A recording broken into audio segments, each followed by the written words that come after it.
Hello everyone. I'm SakethSaridena. I'm here to present my text mining project. It is about should social media companies be held responsible for misinformation?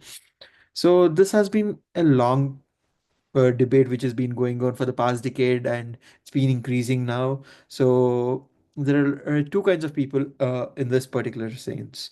So some argue that platforms have an obligation to moderate content and prevent harm and promote truth, but also others believe that regulating misinformation could threaten free speech and introduce censorship and give too much control over public discourse. And as you can see, there has been a lot of misinformation spread in the last few years, and because of social media, it's even spreading more faster. So there was a research done by the Indiana University, and it shows how the misinformation is spreading so fast. So someone tweeted, the blue things are tweets and the red are retweets. So as you can see, if someone tweeted it, the all the people are just retweeting it without knowing if it's a misinformation or not. So this way, the spread of misinformation has been increasing so faster as the usage of social media has increased a lot in the last 10 years. So studies have shown that false news spread more faster than the real news, often reaching more users due to platform algorithms designed to maximize content and customized to maximize the engagement of the users. So let's say, and every day a lot of countless articles and social media posts and news updates is will be up on the social media. It's not technically possible, is what I feel personally. It's not possible to regulate all those things, because sometimes, however the efficient the system may be, or to stop the misinformation, it doesn't. Everything has its own pros as well as the cons. So as you can see, there is a graph here. It was given how Facebook poses a major threat to public health. So the top 10 official health institutions in the January are in the blue, and the orange are the misinformation style. So almost in every month, like except for 1 or 2 months, all the other months are the misinformation websites are spreading more faster in Facebook than the real sites. This way, it's creating a lot of problem to the public health, is what this research says by the Forbes. So this way, a lot of misinformation, especially in the time of COVID-19, as we have all seen, a lot of false claims about the vaccines and all those cures spread very widely, leading to vaccine hesitancy and public health risks. So, similarly, all this misinformation about the election fraud in the 2020 presidential elections, also the 3 million fake votes of illegal immigrants in 2016 presidential election, all these are the major fake news that spread very fastly. So, as more of the world moves online, the responsibility of social media companies is basically shaping a public discourse will only grow with it. So, uh, government, social media companies, and researchers have taken all steps to combat misinformation, but still the challenges remain, as I've speak about it earlier. Even if we stop the misinformation, it starts again in some or the other way. If you create a model to restrict some kind of misinformation, it somehow creates in a different way. So this is what my project is about. I want to basically, in this project, I want to apply text mining techniques so that I can analyze large data sets and try to uncover hidden patterns and all those things.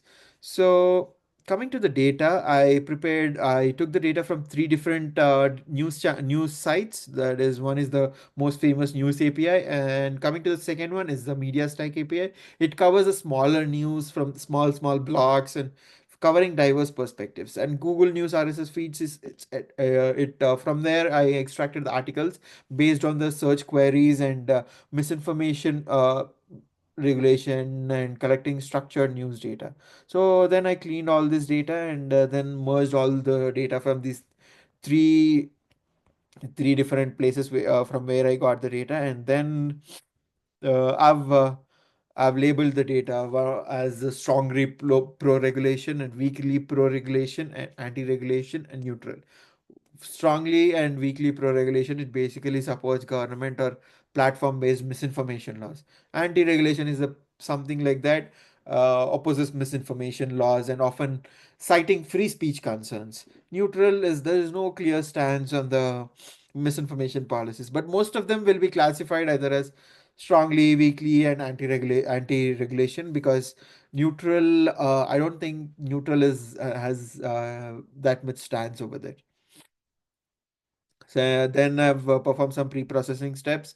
I've done the stemming and lemmatization, as you can see here. Then I've performed vectorization using the count vectorizer and also TF-IDF, and I've stored all the data in the GitHub. So I've performed multiple models as directed.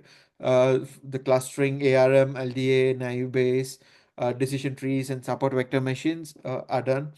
So coming to the k-means and k-means clustering and hierarchical clustering. So there are the best Celotis scores were generally low for all the things, indicating limited natural clustering in the data. But however, according to the model performance, the best Celotis score was at k equal to 7. As you can see, there is a graph and the clustering with k-means k equal to 3. It's been displayed in the graph, and I don't think hierarchical clustering gave any results. So I would say one major insight from clustering is that uh, clusters naturally formed around the controversial and emotional topics such as politics, COVID-19 misinformation, and global conflicts. And also, it basically articles sharing emotionally charged or politically sensitive language are tended to group together regardless of the source of from where it came from. This suggests that language patterns alone can like reveal significant latent groupings within news datasets even without prior labeling. So then coming to the ARM. As you can see here, I've classified the ARM, the top 15 rules by support, confidence, and lift. But I'd say everything has the fake and social and media and moderation policy, these kind of keywords. These results confirm that discussions of fake news and content moderation and social media platforms are dominant themes in the misinformation narrative, and these consistent pairings include high frequency of co-occurrence among the topics. This shows these kind of findings shows how regulatory and enforcement concepts are often tightly coupled in misinformation articles. This network graph shows how it is association rules like Elon Musk and free speech are associated here, and news, social media, and fake and the misinformation laws are together. And coming to the LDA, so some major things that I've identified through this is it's like all topic divided into multiple topics, as you can see here. Top 30 terms for the topic one is like Trump, online, year, election. So it's all related. So, and also, as you can see, misinformation, policy, disinformation, election, all this, everything is there in misinformation, not just politics or not just technology or not just democracy. It has multiple misinformation policies and etc. So, some major latent topics identified were the COVID-19 and health misinformation, and also the political events and election narratives, as you can see here, and economic instability, and also the recession fears, and also social media and the free speech debates, as we talked about. That is what the LDA proves us. And coming to the naive bias, um, yeah, I performed naive bias to classify the information, but it was not very accurate, I'd say.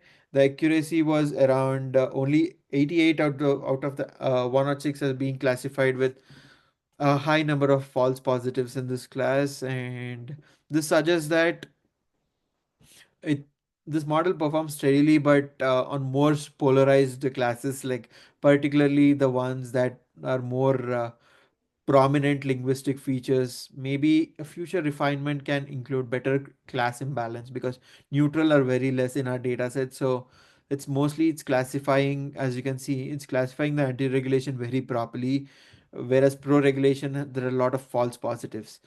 So these tell us that there is more difficulty was experienced with less extreme categories by the model, such as neutral and weakly pro-regulation, but still it was identifying the anti-regulation very properly. And then coming to the decision tree, even here we were able to perform the decision tree, and the accuracy was not really great. I'd say it's like 66% accuracy. So as you can see, the fake was used as one decision tree, and then from fake misinformation category comes, sometimes from fake foundation. So these ways, so as you can see, this is proper tree from fake misinformation, how it started, how it the theory behind it, and the digital media. So all these keywords, even here the anti-regulation was being classified very properly compared to the strong, and also next comes the strongly pro-regulation. So all these suggest that these also provided a visual and intuitive approach for this batch processing of differentiating between opinions in text according to the word clouds, and all these things. So in conclusion, I'd say decision tree assisted in showing the types of languages that were associated with. So then coming to the support vector machines, SVMs, I have used the counter vectorized data here as well. I've performed using linear kernel, RBF kernel, and also polynomial kernel. SVM was performing very great in classifying most of the classes. Like RBF kernel was aimed at capturing more complicated boundaries, performed relatively well on very polarized classes. And this model did well to classify the anti-regulation and strongly pro-regulation articles correctly, as shown here in the confusion matrix. So in conclusion, I'd say that it SVM models provided us the very valuable information and helped reveal strong opinions and emotional markers in the text, although not no more than mediocre. However, it's like takeaway analysis is very good, because it's mostly of linguistic linked to stance and sentiment in the media. It did give more context on how different positions with an issue can be framed. So coming to the conclusion, I'd say this project reveals that text patterns, sentiment, and topic coherence play key roles in the distinguishing reliable information from potential misinformation. So, together, all these results suggest that AI-driven text mining can significantly support, to an extent, at least for the early detection and understanding of misinformation. But as I said earlier in the introduction, there are many ways to spread the misinformation too as well. So we can stop it till an extent. It both helps the organizations and individuals to make more informed decisions. So I think in a real world overwhelmed by the information, understanding the patterns beneath the surface becomes more essential than ever in the future, so that for detecting misinformation or monitoring media bias and also improving public awareness. Through careful analysis of language, sentiment, and themes, this project demonstrates some of the computational methods that can play a meaningful role in classifying the media literacy and supporting a healthy information ecosystem. Thank you for giving me this opportunity to present, and this is my project. Thank you.